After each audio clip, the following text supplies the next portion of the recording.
participa como comentarista del Grupo Monitor. Entre sus libros destacan La batalla y su sombra, El cine de la Revolución Mexicana en 1985, Martín Luis Guzmán, 1987, Arnold Belkin, 1987, Erótica, La otra orilla del deseo en 1992, Proust, El proyecto imposible en 1995, Los convidados del alba, Textos sobre arte y artistas, 1997.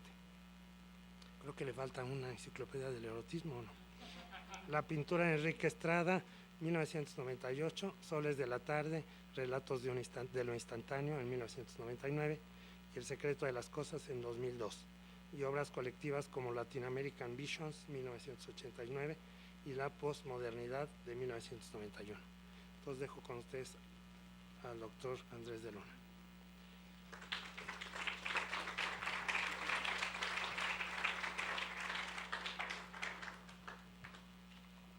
Bueno, pues muy bien, buenas tardes. Pues nada más dos cosas ahí, corregir que ya no soy coordinador de extensión universitaria, hace 5 años ya dejé, y bueno, el monitor ya se acabó también hace como 5 años, pero bueno. Bueno, como no mandé mi semblanza hay que aguantar. Bueno, el retrato es algo, yo diría que es casi una inexistencia. ¿Por qué? Porque habría que hacer una especie de ejercicio borgiano de Jorge Luis Borges, de tomarse fotos o imágenes diarias, mandarse a hacer dibujos o algo diariamente para poder realmente recuperar lo que es la imagen de alguien diariamente. ¿Por qué este fenómeno?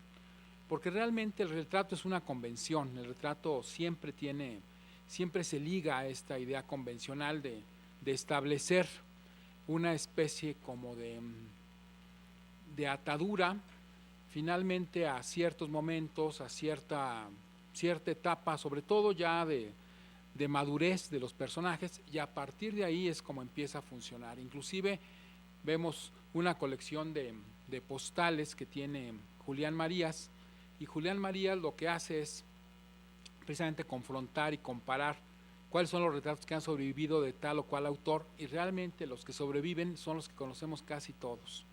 Es decir, conocemos una imagen de alguien y con esa nos quedamos. Si ubicamos a Octavio Paz o a Dickens o a quien sea, pues lo ubicamos a partir de alguna imagen que nos llame la atención, alguna cosa, pero son muy pocas las imágenes que realmente dotan al personaje de una imagen.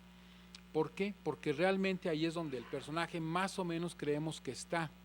No es que esté realmente ahí, realmente lo único que aparece es esa imagen, y es la imagen con la que entramos en diálogo, con la que sabemos que ahí está el personaje y demás.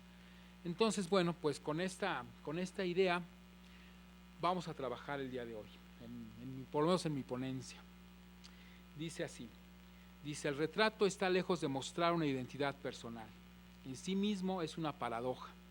Los individuos cambian su apariencia y aunque ocurra de manera cotidiana, el otro y el mismo, en su calidad de sujeto, apenas conciben esa transformación de rasgos y gestual, o al menos esto debiera de pasar sin problema alguno. El tiempo transcurre y el cuerpo se convierte en el receptáculo de la roedura incesante que conlleva el paso de los años, y con esto la llegada de la enfermedad y de la muerte. Por lo anterior, el retrato es una ausencia, un agujero en el vacío. También es una especie de tolerancia por el hecho de que aprender la imagen del otro o del mismo, en el caso del autorretrato, es algo menos que imposible. Un problema borgiano. El mejor retrato sería el que se realizara varias veces durante un mismo día y a lo largo de todos los años de existencia. Ese sería el verdadero retrato. En ese sentido, habría que recordar algunos ejemplos, como por ejemplo Van Dyck, el gran pintor flamenco, que de pronto tenía que pasar durante varios días o semanas en casa del retratado para poder entrar en contacto con él y poder más o menos tener alguna referencia que lo ubicara, que lo llevara a entender cómo poder representar a este personaje y cómo poder realmente pues poder darle una imagen a este sujeto. Igual pasaba, por ejemplo, con Tiziano, que de pronto se encuentra con Carlos V, ese que fue nuestro primer emperador aquí en México, Y bueno, pues él apenas lo vio unas cuantas sesiones y a partir de ahí se dio cuenta que podía sacar un retrato y entonces pues eso hizo exactamente. Aquí, no sé cómo se maneja esto, pero aquí, con las flechas, ¿cuáles flechas? No quiere. Muy bien, gracias. Bueno, Carlos V, aquí retratado por Tiziano, él simplemente tuvo unos cuantos apuntes, unas cuantas anotaciones, así, bosquejos, y con esto construyó este retrato, y aparte otro retrato donde el emperador está en un caballo, que eran los retratos típicos de la época del humanismo, donde aparece el retrato de cuerpo completo, y bueno, pues también el retrato con el caballo, que es muy importante este aspecto, porque entonces habla justamente de la magnitud del personaje, de la dignidad que tiene este sujeto. Y bueno, dice así, dice: el retrato es su propia paradoja. El proceso de la búsqueda hace concreto el objeto que es causa de ella. Lo que persigue el artista al recrear la imagen de un sujeto al que convertirá en retrato es otorgarle validez a una actitud que selecciona y entrega por medio de un lenguaje visual, de tal modo que el rostro, la mirada, la colocación de las manos, si es que llegan a verse, el resto del cuerpo y en algunos casos la atmósfera que ilumina al personaje, los objetos que los rodean, incluso si hay alguna mascota de por medio, recuérdese la insistencia de Diego Velázquez, de Rubens o de Lucian Freud en algunos de sus cuadros. Forman parte de un inventario que quiere acercar al retratado a la realidad o al ideal que lo rodea. Alfonso Reyes, en Junta de Sombras, incluye un texto ejemplar llamado Parrasio, y en el cual indica que sería imposible pensar un retrato acerca de un tipo que en este momento se afeitara. Esto porque el retrato es un género conservador, tal vez el más conservador de todos. En este sentido, habría que recordar la idea de matriz expresiva de Paul Ricoeur. Es decir, si se cataloga al retrato en esta condición genérica, es decir, matricial, entonces habría que remitirse a él en ese terreno. Los personajes por lo general están serios, de tal manera que la sonrisa no les descomponga el gesto. Están vestidos tal y como desean ser vistos y recordados, porque todo retrato, dice Reyes, es un anticipo de la muerte. También es obligatorio el uso del rostro. Algunos fotógrafos, como Fernando Scianna, el artista italiano que quiso otorgarle una imagen a Pablo Casals, lo fotografió de espaldas y confió que los detalles del chelo, de la calvicie y gordura del personaje serían suficientes. Esto de ningún modo funciona en términos de un retrato formal. Por ello, esa condición se le podría denominar huellas del retrato. Otro ejemplo es el del compositor Johannes Brahms, que cultivaba su imagen de hombre severo y adusto, por lo que su barba blanca era su sello distintivo. Cuando el editor de sus partituras, el señor Shamrock, le envía a un pintor para que le haga un retrato, lo primero que pide el artista es que se corte ese apéndice piloso, lo cual enfureció al compositor y lo despachó de inmediato sin permitirle siquiera hacer un boceto de su rostro barbudo. Y bueno, en este sentido, habrá que decir que la mayor parte de los grandes retratos tienen esta característica, que no debe alterarlos el retratado, porque si los altera, pues entonces es la imagen del retratado y no la imagen de la imagen del retratista y no del retratado. En ese sentido habría que tener mucho cuidado cuando se enfrenta a alguien a un personaje en específico para tratar de ubicarlo tal cual es y no modificar su imagen. Por ejemplo, Basquiat, el personaje que estuvo ligado al movimiento pop, ligado a Warhol y demás, pues hubiera sido absurdo bañarlo o ponerle o cambiarle algo, cortarle algún cabello, etcétera, porque realmente pues era así el personaje, era exactamente como él se manifestaba, como él se expresaba, y si se le cambiaba la imagen, pues se cambiaba todo. Entonces, aquí está, pero todavía no llegamos a esa imagen, todavía no llegamos a esa imagen. Bueno, en la pintura lo que aparece por lo general es la búsqueda de un personaje a través de su autor. La gloria estará de por medio si el hombre triunfa, será por lo que llegó a observar e imprimir en su lienzo. Si falla, estará en las mismas condiciones, solo que habrá declinado su contenido, porque el retrato es de los géneros visuales más complejos y más vitales que existen. Al menos así debieran ser. Tan solo el escritor Javier Marías ha realizado un experimento al confrontar una colección de tarjetas postales referidas a escritores y artistas. En ellas pueden verse lo que perdura en su memoria colectiva sobre tal o cual personaje. La mayoría de estos retratos se les ubica dentro de la colectividad, mientras ésta tenga algo que hacer. La mayoría de estos retratos son como los de Beethoven, que aquí se ven,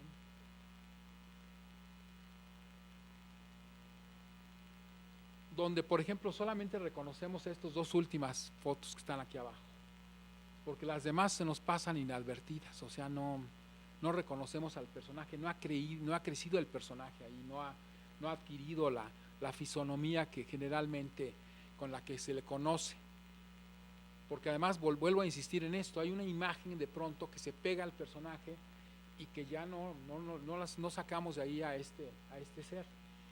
Entonces este personaje de Beethoven, tan conocido, tan perfectamente ubicable, sin embargo tiene estas dos imágenes donde ya se le ve pues un poquito maltrecho, ya no se ve tan joven ahí como las otras. Imágenes de niños, por ejemplo, retratos de niños, son casi absurdos porque realmente ahí el personaje no aparece, o imágenes adolescentes o muy jóvenes, realmente los personajes están fuera de todo este asunto. ¿Por qué están fuera? Porque no tienen las características que los van a llevar justamente al encuentro con una imagen definitiva de lo que son ellos.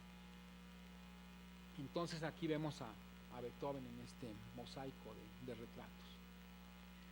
Y bueno, a ver si podemos regresar al otro, por favor. Y bueno, y André Gide también aquí decía lo siguiente, dice: la semblanza que puede lograrse a través de la escritura también emplea la subjetividad. ¿Qué decir de las fotografías que están ligadas a la idea amorosa? ¿Cómo desatar tal o cual cosa que podrían desfigurar el rostro o el ánimo de alguien? ¿Cómo decir que un personaje era egoísta o que era demasiado tolerante? Todo eso lo contienen las muchas biografías y autobiografías que tratan de ser un esbozo sobre una persona específica.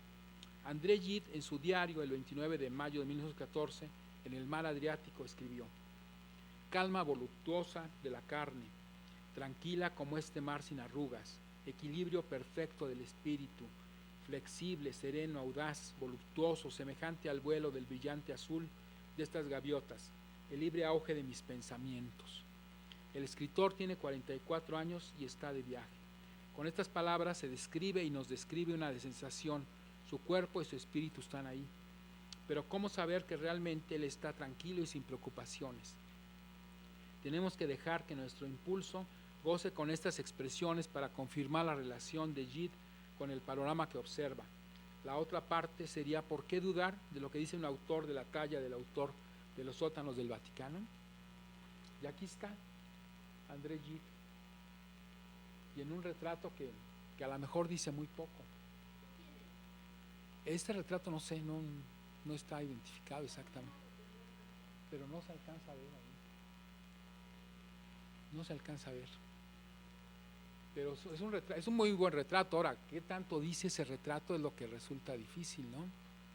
Porque puede estar triste, puede estar alegre, puede estar como quiera él, pero pues en esa pose pues está difícil saber algo de Gide, a menos que es un escritor. Pero también podría alguien que no es un escritor plantearse esa imagen, ¿no? Y sin embargo aquí está André Gide, el gran premio Nobel. Y bueno, entonces seguimos aquí. Dice: la imagen, dice así, entonces se tuvieron cientos y hasta miles de registros de tal o cual personaje, e incluso individuos que nada tenían que ver con el arte, la ciencia o la política. Es decir, el nacimiento de la fotografía creó todo este espectro. En esa parte que, sin reclamar lauros, gustaba de tener una imagen propia para lo que significara. Ya sabe que los caudillos de la revolución fueron propensos al uso y abuso de su imagen. Salvador Alvarado, según la crónica de Martín Luis Guzmán en El Águila y la Serpiente, regalaba sus retratos de acuerdo a la jerarquía del visitante. Si era uno de sus iguales, entonces la foto era enorme. En cambio, si el visitante era como en ese entonces el escritor, entonces se llevaba una pequeña, minúscula imagen. Y bueno, aquí está Salvador Alvarado, este general revolucionario, que regalaba fotos inmensas al que la mereciera y fotos pequeñas al que no lo mereciera. Entonces, de alguna manera él mantenía este contacto frente a sus invitados, sus amigos, sus cercanos y sus lejanos también. Dependiendo de eso manifestaba todo este asunto. Bueno, después dice así, dice: el autorretrato pictórico es certeza que confirma una imagen personal. Se llega a él en medio de la incertidumbre, en el titubeo que borra esas inconsistencias en el momento de enfrentarse a un carácter, a una manera de concebir la complejidad de un rostro, un cuerpo o una sugerencia de ambos. Alfonso Reyes, en Junta de Sombras, hizo anotaciones en torno al retrato al que le otorgaba la calidad de lo postrero, de la sobrevivencia ante las demoliciones del tiempo. Pero en el caso del autorretrato está la confirmación de algo más. El artista desea que lo recuerden con la presencia visual que él se ha otorgado. Por ello el autorretrato es un imperativo, nos encausa la mirada de tal modo que suplantemos a tal o cual personaje por la figura que él se ha creado, que debemos aceptar porque proviene de su propio pincel o de su propia cámara fotográfica. Otro aspecto que roza el autorretrato es la expulsión de lo íntimo para convertirse en aspecto público desde el cual observaremos a los pintores. En la Biblioteca de París puede observarse un autorretrato que parece olvidado ante los albores del Renacimiento. El manuscrito iluminado lleva el nombre Marcia pintando su autorretrato, 1402. La artista hace una trampa visual que le permite verla sentada en una elegante silla de madera tallada, con sus recipientes de pintura en una mesa y con ella ataviada con un vestido rojo. De pronto se encuentra con la mano izquierda de Marcia un espejo que reflejará su rostro, cosa que se esquiva en la imagen de la pintora, pues apenas si la vemos en 3/4 de perfil. Luego nos toparemos con el lienzo en el cual queda ese rostro que todavía está en proceso. El observador se encuentra con una tripleta de visiones de un mismo personaje. El piso, con mosaicos claros y oscuros, carece de una auténtica perspectiva. Al fondo está la celosía.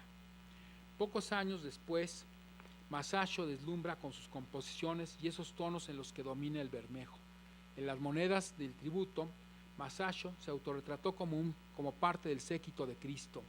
Él es un simple observador que sin embargo ocupa un sitio de privilegio en el cuadro que está en la capilla de Santa María del Carmine en Florencia. Aquí está el cuadro. Y es el personaje que está entre Cristo, bueno, está entre dos personajes, a la izquierda. Es el personaje que está en el fondo, en ese espacio, que aunque aquí se ve poco, pero ahí está autorretratado en Masaccio. El personaje barbón que está, no, en el medio, ese es Masaccio. Masaccio. Después dice: un autorretrato curioso es el de Alberto Durero, quien asume la armonía de sus rasgos y de pronto lo vemos con su cabellera rizada que cae sobre un elegante abrigo de piel. Esa imagen fue hecha en 1500. Tiempo después será el mismo Durero el que se autorretrate desnudo. Su mirada es profunda y quiso hacer gala de su miembro viril del que estaba orgulloso. Bueno, todo el mundo está orgulloso de algo, ¿no? Él pudo haber exagerado también, a lo mejor estaba demasiado orgulloso, ¿verdad? Si Miguel Ángel le colocó un apéndice sexual de breves dimensiones a la escultura de David, Durero resulta audaz en este guiño de ojo, que estaba dirigido sobre todo al público homosexual, ya que el mismo artista se ubicaba en esta elección erótica. Esta imagen acentúa este hecho por la postura que adopta el artista, corta su figura debajo de las rodillas y el espacio que se observa cae de forma irremediable en la zona genital. Aquí este es un retrato, un autorretrato de Durero, que ahí está con sus rizos, con este gesto que está invitando a entrar al retrato. Y bueno, pues es un autorretrato extraordinario. Bueno, vamos a ver. Después dicen, tanto Rembrandt pintó más de 60 autorretratos en los que puede registrarse el paso del tiempo y el encuentro de una imagen perdurable. Por ejemplo, en su autorretrato como un hombre joven, 1628, cuando el extraordinario artista apenas tiene 22 años, se le ve con el pelo enmarañado y con las sombras que le ocultan ese rostro que está por madurar. Más conocido es el autorretrato fechado en 1658, momento en que ha alcanzado los rigores de la edad y su presencia impone. Es el consagrado que nos remite a la dignidad y al decoro. Sus ropajes denotan cierta elegancia y la actitud de sus manos revela que está tranquilo. En el caso de Rembrandt, va a notarse que su serie de autorretratos van de la tímida incomodidad de la juventud a la placidez de quien se sabe dueño de su talento. Entonces aquí está Rembrandt desde el 1628 hasta 1658, cuando ya sabe que es un talento extraordinario, aunque su casa que compró ahí en Ámsterdam de pronto la pierde porque no puede pagarla. Se excedió en los gastos y ya no pudo pagarla. Que es el museo actual, pero ya no le dio la fama para tanto. Dice, bueno, en el ejemplar iniciales BB, Memorias, ediciones Norma, 1996, de Brigitte Bardot, aparece este ejemplo del hallazgo que hizo la actriz francesa al descubrir a Marilyn Monroe, y dice así: fue ahí cuando la vi y solo tuve ojos para ella. Marilyn, encantadora, rubia, con un vestido dorado, descotado hasta los tobillos, el protocolo no le incomodaba. Daban ganas de besarla al ver sus mejillas tan rosadas y frescas. Sus mechones rebeldes se le pegaban al cuello y alrededor de sus orejas parecía como si acabara de salir de la cama, feliz y natural.